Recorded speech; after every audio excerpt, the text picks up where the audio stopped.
ഒരു വീടിനെ സംബന്ധിച്ചിടത്തോളം തെക്ക് വശമോ വടക്ക് വശമോ നഷ്ടപ്പെട്ടു പോയിട്ടുണ്ടെങ്കിൽ ആ വീടിന്റെ മൊത്തത്തിലുള്ള ബാലൻസിങ് തെറ്റും. അവിടെ നല്ല സ്മൂത്ത് ആയിട്ടുള്ള ഒരു ജീവിതം കെട്ടിപ്പടുക്കാൻ നമുക്ക് സാധിച്ചെന്നിരിക്കില്ല. ദിക്കുകളെ പറ്റി എല്ലാവർക്കും നല്ല ധാരണയാണ്. ഒരു മൂലകളും നഷ്ടപ്പെട്ടു പോയിക്കൂടാ എന്നൊരു ബോധം ഇപ്പം എല്ലാവർക്കും ഉണ്ട്. ഇപ്പോൾ പല യൂട്യൂബിലേക്ക് തന്നെ പല വാസ്തുക്കാർ പല കാര്യങ്ങൾ പറയുന്നുണ്ട്. അപ്പോൾ അതനുസരിച്ചിട്ട് ഒരുപാട് ആൾക്കാർ ഇപ്പോൾ ഒരു ആൾ തന്നെ പല വീഡിയോകളും കാണുന്നുണ്ട്, ഒരു ധാരണയുണ്ട്. അപ്പം എനിക്ക് പറയാനുള്ളൊരു പ്രധാന കാരണം എന്ന് പറഞ്ഞു കഴിഞ്ഞാൽ 4 മൂലകളെ പറ്റി നമ്മൾ വളരെ സൂക്ഷ്മമായി പരിശോധിക്കുകയും അതിനെ നഷ്ടപ്പെടുത്താത്ത രീതിയിൽ വീടുകൾ നിങ്ങൾ ചെയ്യുകയും ചെയ്യുന്നുണ്ട്. അതുപോലെ തന്നെ ഏറ്റവും പ്രധാനപ്പെട്ട 2 ദിക്കുകൾ കൂടി ഫെങ്ഷുയിൽ പറയുന്നുണ്ട്. ആ ദിക്കുകളെ ഒരു കാരണവശാലും നിങ്ങൾ ഒഴിവാക്കാൻ പാടില്ല. അതിലേക്ക് നമുക്ക് പോകാം. സൗത്ത്, നോർത്ത്, ഈസ്റ്റ്, വെസ്റ്റ്, ഇതാണ് 4 മഹാദിക്കുകൾ. ഇനി 4 മൂലകൾ: south west, north west, north east, south east. ഇങ്ങനെയാണ് 8 ദിക്കും ഒരു ബ്രഹ്മസ്ഥാനവും വരുന്നത്. ഇതില് ഈ 4 മൂലകൾ എത്രത്തോളം പ്രാധാന്യമുണ്ടോ അതുപോലെ പ്രാധാന്യമുണ്ട് ഈ പറയപ്പെടുന്ന തെക്കിനും വടക്കിനും. അപ്പൊ ഇപ്പോഴത്തെ ഒരു വീട് വെക്കുന്ന ഒരു ഫാഷൻ, ഒരു മോഡലൊക്കെ വെച്ചിട്ട് ഒരുപാട് ആൾക്കാർ ഒന്നുകിൽ നോർത്ത് മിസ് ചെയ്യുന്നുണ്ട്, അല്ലെങ്കിൽ സൗത്ത് മിസ് ചെയ്യുന്നുണ്ട്. ഞാനിവിടെ 2 സ്ഥലവും മിസ്സിംഗ് ആയിട്ട് വരച്ചിട്ടിട്ടാണ് ഇത് കാണിക്കുന്നത്.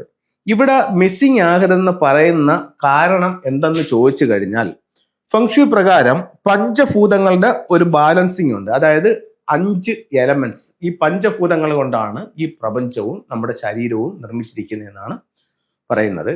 അതിൽ ഫെങ്ഷു പ്രകാരം ഈ 5 എലമെന്റ്സ് എന്ന് പറയുന്നത് earth, metal, wood, water, fire. ഇതാണ് ഈ ഒരു 5 എലമെന്റ്സ്. ഇത് ഈ 9 സ്ഥലങ്ങളിലായിട്ട്, ഇപ്പൊ നമുക്കറിയാം 3, ഇത് 3, 6, ഇത് 3, ഈ 9 സ്ഥലങ്ങളിലായിട്ട് ഈ പഞ്ചഭൂതങ്ങൾ ഉണ്ട് എന്നുള്ളതാണ് ഫെങ്ഷുയുടെ തിയറി. അപ്പോൾ അതിൽ ഈ 5 എലമെന്റ്സ് ഉണ്ടല്ലോ, അതിൽ 2 എലമെന്റ്സ്, അതായത് വാട്ടറും ഫയറും. ഇപ്പൊ നോർത്തിൽ വരുന്ന എലമെന്റ് എന്ന് പറയുന്നത് വാട്ടറാണ്, സൗത്തിലതോ ഫയർ.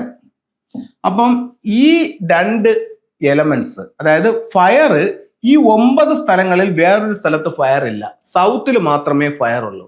വാട്ടർ എന്ന് പറയുന്നത് ഈ 9 സ്ഥലങ്ങളിൽ വേറൊരു സ്ഥലത്ത് വാട്ടറും ഇല്ല, നോർത്തിൽ മാത്രമേ വാട്ടറും ഉള്ളൂ. അപ്പോൾ ഇപ്പൊ ഉദാഹരണത്തിന് ഞാൻ പറയാം.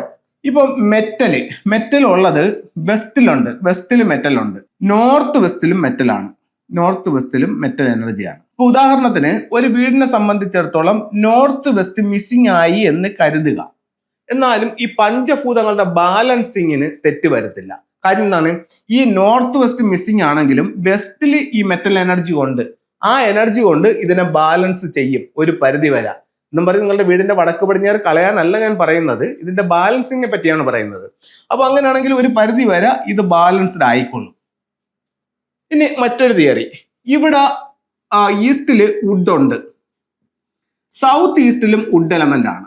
അപ്പോൾ ഇവിടെ ഈസ്റ്റോ സൗത്ത് ഈസ്റ്റോ നിങ്ങളുടെ വീടിന്റെ ദിക്ക് നഷ്ടപ്പെട്ടു പോയിട്ടാണ് നിങ്ങൾ വീട് വെച്ചിരിക്കുന്നതെന്നുണ്ടെങ്കിലും ഈ പഞ്ചഭൂതങ്ങളുടെ ബാലൻസിങ്ങിന് മിസ്റ്റേക്ക് വരില്ല. കാരണം ഈ വുഡ് എലമെന്റ് ഒന്നുകിൽ ഈസ്റ്റ് കൊണ്ട് ബാലൻസ് ആവും, അല്ലെങ്കിൽ സൗത്ത് ഈസ്റ്റ് കൊണ്ട് ബാലൻസ് ആവും. അതേസമയം ഈ പറയപ്പെടുന്ന ഫയർ എലമെന്റ് മറ്റൊരു ഡയറക്ഷൻസിൽ ഇല്ല, വാട്ടർ എലമെന്റും മറ്റൊരു ഡയറക്ഷൻസിൽ ഇല്ല. അപ്പൊ ഒരു വീടിനെ സംബന്ധിച്ചിടത്തോളം തെക്ക് വശമോ വടക്ക് വശമോ നഷ്ടപ്പെട്ടു പോയിട്ടുണ്ടെങ്കിൽ ആ വീടിന്റെ മൊത്തത്തിലുള്ള ബാലൻസിങ് തെറ്റും. അവിടെ നല്ല സ്മൂത്ത് ആയിട്ടുള്ള ഒരു ജീവിതം കെട്ടിപ്പടുക്കാൻ നമുക്ക് സാധിച്ചെന്നിരിക്കില്ല. അപ്പൊ ഒരു കാരണവശാലും സൗത്തോ നോർത്തോ മിസ്സാകാൻ പാടില്ല. അത് തലമുറകളോളം നമ്മുടെ ജീവിതത്തെ ബാധിച്ചെന്നിരിക്കും. ഇപ്പൊ അങ്ങനെ നിങ്ങൾക്ക് നഷ്ടപ്പെട്ടു പോയിട്ടുണ്ടെന്നുണ്ടെങ്കിൽ ഉറപ്പായിട്ടും നല്ലൊരു ഫെങ്ഷി കൺസൾട്ടന്റ് സേവനം നിങ്ങൾ തേടുക. അവരുടെ നിർദ്ദേശപ്രകാരം അതിനെ കറക്റ്റ് ചെയ്യുക. ഉറപ്പായിട്ടും ജീവിതത്തിൽ മാറ്റങ്ങൾ കൊണ്ടുവരാൻ ഫെങ്ഷിയിലൂടെ നിങ്ങൾക്ക് സാധിക്കുന്നതാണ്. ഫെങ്ഷിയുടെ ചില എലമെന്റുകളെ പറ്റി നമുക്ക് നോക്കാം.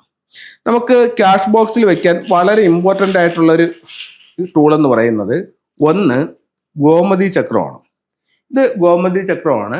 ഇത് ഒരു 11 ഗോമതി ചക്രം ഒരു മഞ്ഞ പട്ട് തുണിയിൽ പൊതിഞ്ഞ് നമ്മുടെ ക്യാഷ് ബോക്സിൽ വെക്കാം. അതുപോലെ തന്നെ ഡ്രാഗൺ ടർട്ടിൽ, ഡ്രാഗന്റെ ഹെഡും ടോർട്ടോയ്സിന്റെ ബോഡിയുമുള്ള ഒരു സ്റ്റാച്യു ആണിത്. ഇത് നിങ്ങളുടെ വീടിന്റെ വടക്ക് വശത്ത് സൂക്ഷിക്കുന്നത് തൊഴിൽപരമായിട്ടുള്ള അഭിവൃദ്ധി ഉണ്ടാവും. കുട്ടികളുടെ വിദ്യാഭ്യാസപരമായിട്ടുള്ള പുരോഗതിക്ക് വേണ്ടി ഇത്തരത്തിലുള്ള ഒരു ഡ്രാഗൺ ഗേറ്റ് കുട്ടികളുടെ ബെഡ്റൂമിന്റെ ഡോറിന് പുറത്ത് വയ്ക്കുന്നത് നല്ലതാണ്.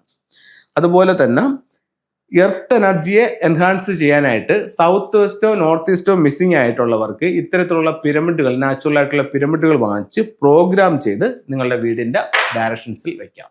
അപ്പോൾ എല്ലാവർക്കും എല്ലാ ഐശ്വര്യങ്ങളും ഉണ്ടാവട്ടെ എന്ന് പ്രാർത്ഥിച്ചുകൊണ്ട് നിർത്തുന്നു. നന്ദി, നമസ്തേ.